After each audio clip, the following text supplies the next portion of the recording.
My fellow Jamaicans, our nation is in crisis.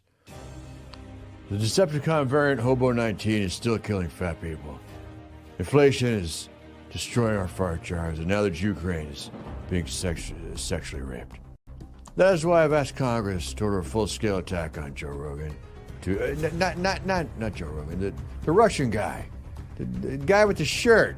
Pootie Tang, man. He's a bad dude. We gotta come together, man. Get this guy. He's got our cranes. He's got all our cranes. We need him for the better build back. The build back better. The better build back better plan, man. You say it 3 times fast, pal. You say it. God, piece of shit guy over here. Anyway.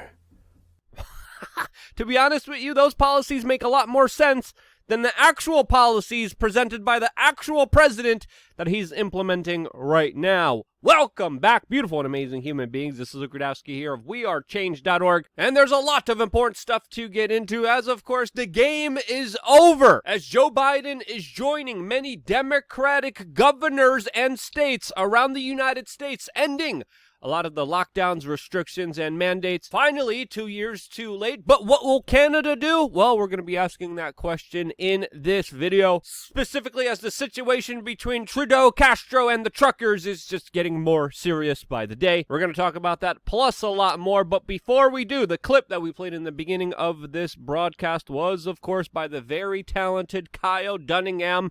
His latest video of the President of the United States is absolutely brilliant, as much as it is hilarious, jam-packed with a number of innuendos and jokes, and truly, you guys should support Kyle Dunningham. That's why we're putting the link to his channel down in the description below, so you could watch his videos later. He also does live streams. All of that will be available down in the description below. Truly important satirical work that definitely deserves more viewers than it actually has right now. And again, these weird ramblings by Kyle are pretty close to the actual policies being implemented by the President of the United States that right now is threatening Russia and Germany that he will stop the Nord Stream 2 pipeline if Russia invades Ukraine, an idea and a policy that, of course, Germany is not really behind, as, of course, the German Chancellor fails to back Biden on this policy, since of course this policy would overwhelmingly affect Europe in a negative way, denying them energy during the winter season. The President of the United States has also asked all American citizens to leave Kiev, as according to Russian separatist leaders from the reporting done by Reuters, their quote is a full-scale conflict that could break out any time in eastern Ukraine. And it's important to note here that there already has been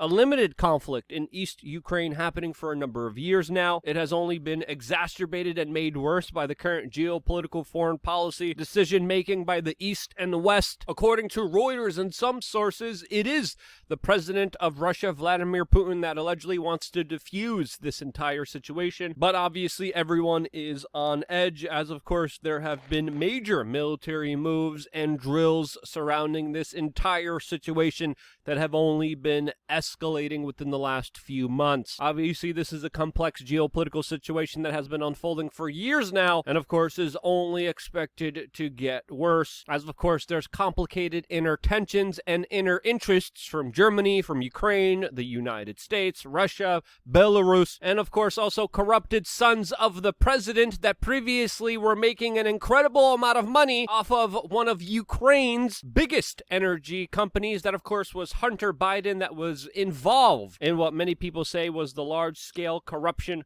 unfolding in Ukraine just a few years ago. Now we're also finding out, according to the Daily Mail, Hunter Biden also was trying to broker a $120 million energy deal between China and Kazakhstan, as of course there is an overwhelming amount of evidence suggesting that many international companies, interests, and politicians have a lot of, quote, sensitive information on the son of the current president of the United States. Now, Hunter Biden, who of course is close with one of the most prominent, powerful politicians in American history. Wheeling and dealing big money based off energy and political policies is something that, of course, stinks to high heaven, as, of course, the man was also a very serious drug addict. There's also extensive connections to the Chinese that would have benefited off of this brokered deal by Hunter Biden. The Biden family has a lot of business dealings when it comes to China. This is the same country that is now being accused of sending some athletes to what they are calling the Olympic gulag. And from some of the photos emerging from that country's Olympics, it certainly does look like it, as a number of athletes are complaining, some even crying after they were put into what they are describing as hellish quarantine facilities with miserable food after they, of course, allegedly tested positive and are now put in Chinese isolation camps. And now there's many people worrying about the safety and well-being of many of these athletes who dared to complain online, with, of course, speculation that there will be retribution made against them. But hey, not all things are bad in the Olympic gulag, since, of course, many of the people there could now watch the unedited version of Fight Club, which the Chinese censors decided to uncensor, as the Chinese communist state decided to restore the ending of Fight Club after, of course, it was originally edited to show the police winning in this movie. That ending now has also been scrapped, and now people are allowed to enjoy this fictional movie in its original essence. Yeah, that's the same kind of censorship coming here to the United States in probably a few years from now. That's why we started LukeUncensored.com, our very own platform where we get to say and do whatever we want without any fears of censors, without any fear of the thought police, the Kyle Karens, woke-tards. They won't be coming here, since, of course, this is our own private membership club that you get to take part of, along with events, giveaways, special offers, merchandise only available to, of course, members, as well as content provided to you almost every single day about the latest, most important topics. Today, we're going to be talking about the larger PR war, especially when it comes to the latest advice given to Joe Rogan by the governor of Florida, Ron DeSantis, and, of course, the former president of the United States, Donald Trump. We're going to be talking about the larger ramifications of that, as well as some other very important social issues that are definitely worth talking about. Yeah, things are a little bit crazy, but they're only going to get crazier. Find out exactly how by clicking the link down below and then signing up right now on LukeUncensored.com. Now, if you remember not so long ago, the same people that told you to trust the science were warning, were screaming, were on the top of hilltops with their megaphones telling you there's going to be a winter of severe illness and death, and when you look at the numbers and data, that's not what happened here.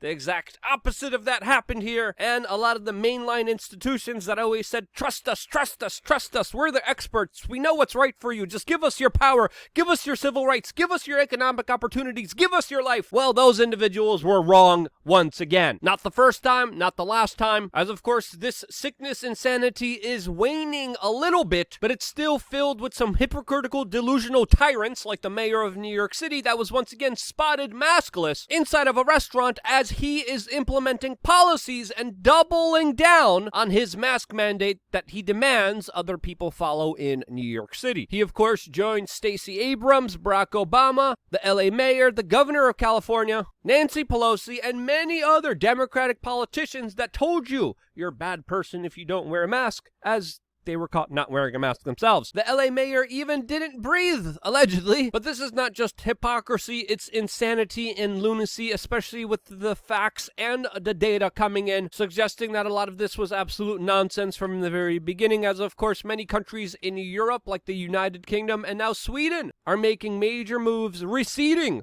a lot of their restrictions and mandates that they imposed on the general public. MSNBC that attacked the governor of Virginia, Glenn Youngkin, just a few days ago from getting rid of mask mandates inside of schools is now praising the New Jersey governor for doing the same thing, highlighting against the insanity, political divisiveness in this country with the absolute hatred spread by institutions like MSNBC that rarely ever get held accountable for their wrong actions. But with New Jersey and many other states deciding that these mandates don't need to be implemented anymore, even Joe Biden is rolling back a lot of the restrictions, mandates, and lockdowns that he has proposed. as of course he's joining New Jersey, Delaware, Connecticut, and Oregon now that are lifting school mask mandates and rules. This, as of course the official case numbers have been plummeting, as we've been telling you was going to happen months ago, and of course there's a lot of pressure from people saying that they want to return to normal, and with politicians knowingly staging PR photo ops of them not wearing a mask while forcing children to do so, a lot of people are seeing the insanity of these policies,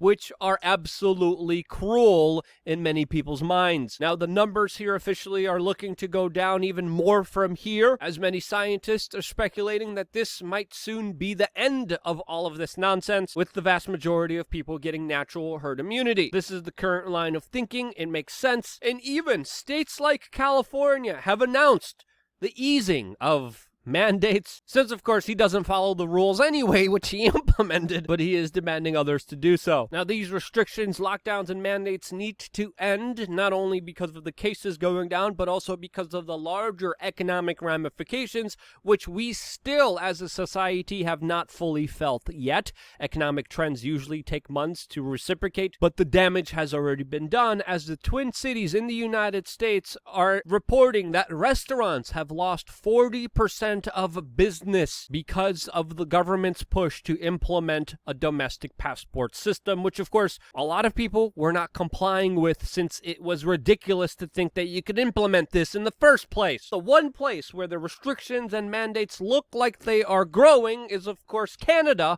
where a few years ago in 2017 Klaus Schwab bragged about successfully penetrating the Trudeau administration with over half of World Economic Forum members inside of their government, and now Canada is one of the few places that is adding more mandates, now specifically mandating that you cannot honk your horn and that you cannot give gas to another human being. Yes, these are the latest health and safety emergency protocols implemented by the Canadian province of Ottawa, as a Canadian judge just issued a 10-day injunction banning protesters from honking their horns in downtown Ottawa, specifically saying that tooting a horn is not an expression of any great thought I'm aware of, said this judge, not aware of the importance of being able to express yourself any way you can. This is a protest against mandates, and making more mandates about arbitrary behavior like honking your horn or giving a fellow citizen some gas is absolutely insane, will not help anyone, and will only double down on the insanity that has created these protests in the first place. These protests are to end the mandates, the lockdowns, the restrictions, which many countries are doing already by themselves naturally. Canada is not. They're slandering and attacking blue-collar working-class people, saying that they're tied into some ultra-right-wing crazy groups, when they're not, as even the Daily Mail is concluding that according to their own reporters, these protests are 100% peaceful, good-natured, and aren't any of the things that the Prime Minister of Canada, Justin Trudeau Castro, is accusing them of being. To attack people in our society that are the backbone of it, that provide people with the resources that they need to survive, is absolutely insane, and it is as if the Canadian government is trying to provoke a response here with their ridiculous policies, which are only going to create more protest against the ridiculous state, as this idea of the trucker protest is spreading, as even in New York City, workers who are faced with being fired for not getting a procedure that the government wants them to take marched across the Brooklyn Bridge in support of the Canadian Freedom Convoy, standing up for their own individual liberty and bodily autonomy. These protests will only exist when it comes to facing the atrocities that the governments are trying to promote against them, and after 2 years of being bamboozled, of being fooled, of having their lives ruined, I believe people have had enough, where we reached a point in Canada where the towing companies are refusing to move the Canadian trucks that are right now protesting the Trudeauian Castro government, because people had enough. of this nonsense. I really do think that there is a major transition happening right now that is definitely worth looking at and investigating, since there are going to be some very significant ramifications because of it. It really does seem like the Canadian government is not easing a lot of these restrictions like everyone else because they want to be hard-headed, because they want to show the world that these protests, quote, don't work, when in reality we know that they do work. Without the truckers, your society cannot exist. Urban areas fall, and you no longer will have a working society when you don't have resources coming in and out of your cities. They do not want you realizing that, and that's why I think the Canadian government is responding to these protests in such an obscene, ridiculous way. That's my perspective. If you think I'm wrong in any way, shape, or form, let me know why down in the comment section below. I wouldn't be here if it wasn't for you guys actively watching and sharing this video. I got one more video coming your way on LukeUncensored.com. Stay tuned for that and a lot more. I love you guys. See you soon on WeAreChange.org.